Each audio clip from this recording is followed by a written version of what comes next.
భారత బౌలర్ జస్ప్రీత్ బుమ్రా ఆస్ట్రేలియాతో జరుగుతున్న మూడవ టెస్టు మ్యాచ్లో రెండవ రోజు అద్భుతమైన ప్రదర్శన చూపించాడు.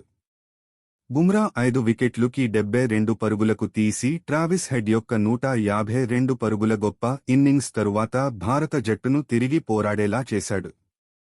రోజు ముగిసినప్పుడు ఆస్ట్రేలియా 405 వద్ద నిలిచింది. అలెక్స్ కేరీ మరియు మిచెల్ స్టార్క్ క్రీజ్లో ఉన్నారు. రెండో బంతితో బుమ్రా కీలక స్పెల్ ఆటను మలుపు తిప్పింది. ఆస్ట్రేలియా 316 వద్ద ఉన్నప్పుడు బుమ్రా కీలక వికెట్లు తీసి భారత జట్టుకు తిరిగి పోరాటం చేసే అవకాశం కల్పించాడు. ఈ పోరాటంలో బుమ్రాకు ఇది 12వ 5 వికెట్ హాల్.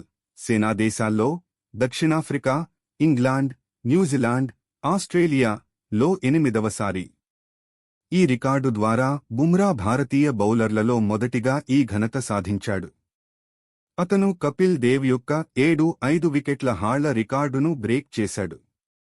ఆస్ట్రేలియాతో టెస్టు మ్యాచ్లో ట్రావిస్ హెడ్ మరియు స్మిత్ కలిసి 241 పరుగుల భాగస్వామ్యాన్ని సృష్టించారు. ఇందులో హెడ్ 152 పరుగులు చేసి స్మిత్ 101 పరుగులు చేశాడు.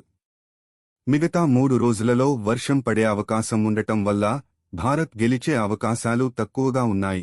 అందువల్ల మ్యాచ్ డ్రా చేసే ప్రయత్నం చేస్తున్నారు.